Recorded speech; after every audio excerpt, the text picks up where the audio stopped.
The door devil, main part of the door devil is this 4-foot plate.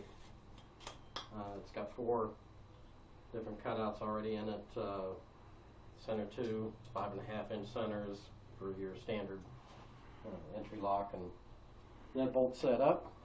And the door devil kit comes with not only that, but it's got a set of screws. These are 3.5-inch long. The white screws are 3.5 inches long for the attaching the door jamb reinforcement. The silver screws, there's 3 of them, 1 for each of the hinges as replacement screws to tie those into the 2x4s on the wall. This is the door shield. This goes over the deadbolt, protect the edge of the door. And on the hinge side, you'll have, these are the hinge pins supposed to go in on the hinge side of the door between where the hinges are. They attach into the door itself. Then you drill holes, mating holes for the post and the jamb on the hinge side, and they've got their own reinforcement plates on that side. And it comes with a hardware kit including temporary screws for mounting the door devil jamb reinforcement and the bits and drivers that you need for attaching the door.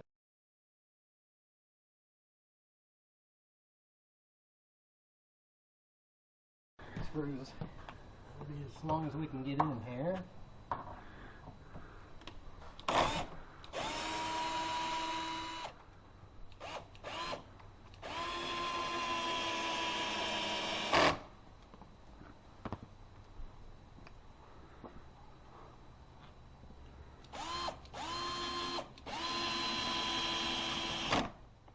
On the other door, first thing to do is take the old strike plates off, if they have one.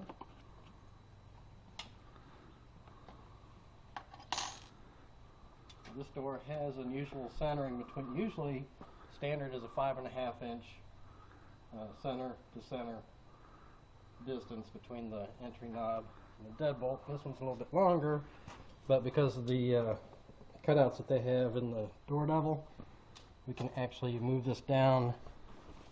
And if we use these 2, centering's good. 5.5-inch center. I'm not sure if we want to use that. There's a little bit more. This is a longer opening here, so I think we're going to be better off that because that looks pretty well centered on both of the original holes.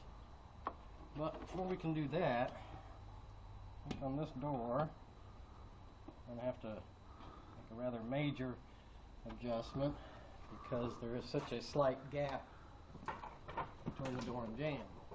Test, what they say to use is put 2 dimes together, see if you can fit 2 dimes between the door and the jamb, and you can't even get 1 in here. So they're basically rubbing. So on this particular door, we're going to have to mark where we want the door devil to be, and then we're going to have to mortise out this whole section of the jamb so that this will set back enough that you can still operate the door. Remember, you do not always have to mortise out the frame to install the door devil. Check the space between the door and the frame.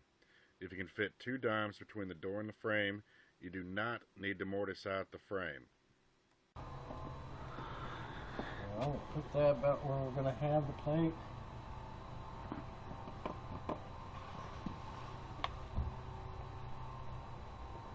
We'll mark the top and bottom.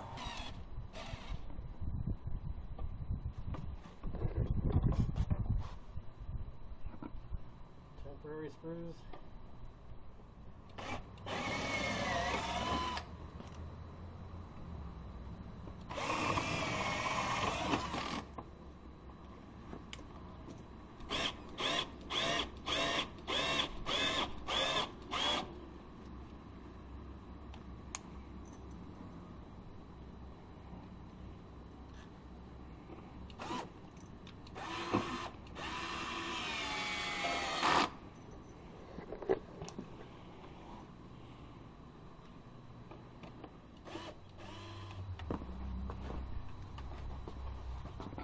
Now, through here, take one of the hinge side posts,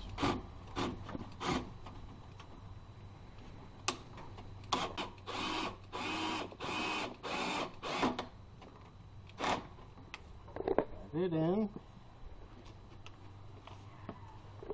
After you drive the hinge post in, close the door, or start to close it. And that post will hit the jamb and leave a mark on it. What you want to do is you then take a 1/2-inch drill bit and drill through the center of where it marks on the jamb.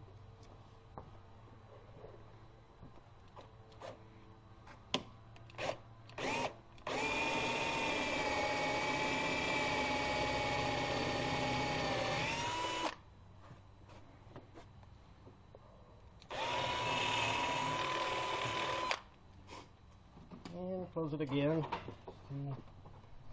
There we go. In here.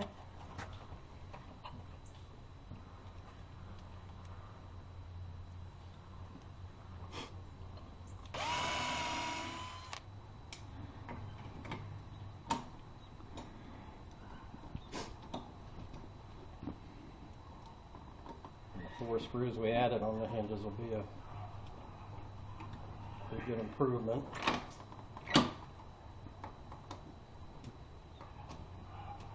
Use this and make sure we still got enough clearance here with that on.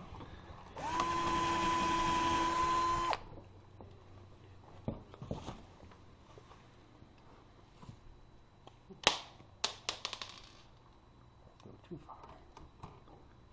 So anyway, again, the heart of the door devil system is this 4-foot plate on the door jamb. 9 3.5-inch long screws, number 3 square drive to install them. 5.5-inch centers here. Usually these are the 2 that you can use. In this case, because of the odd spacing on the lock on this door, we opted to do this. Plus the door is a step up, so this actually puts the plate more, kicking level as it is.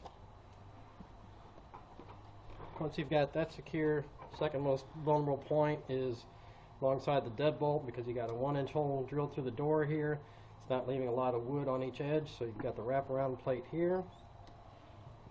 And on the jamb side, just because of the construction of this door, we had to substitute some 2-inch screws. But normally, if this is in a normal wall, each hinge, and normally there'd be 3 hinges instead of 4, but it comes with the 3-inch replacement screws. You just put 1 into each one. That'll tie into the wall framing surrounding the door. And these little fellas, the hinge posts, screw into the edge of the door. When you're installing them, put 1 in at a time. Close the door until it hits the jamb. Drill a hole there for the post to enter. Put the reinforcement plates around it. And that way, even if you should have a door that swings out, even if they were to remove the hinges, unless they got it unlocked, it's still going to secure the door there and be able to pull the door away. But that also gives you, even on a normal door, 2 additional reinforcement points against someone trying to break in. All in all, pretty decent installation on our strange door. Like I said, we got strange spacing here, and not a normal jamb behind it. Still quite an improvement on the security of the door.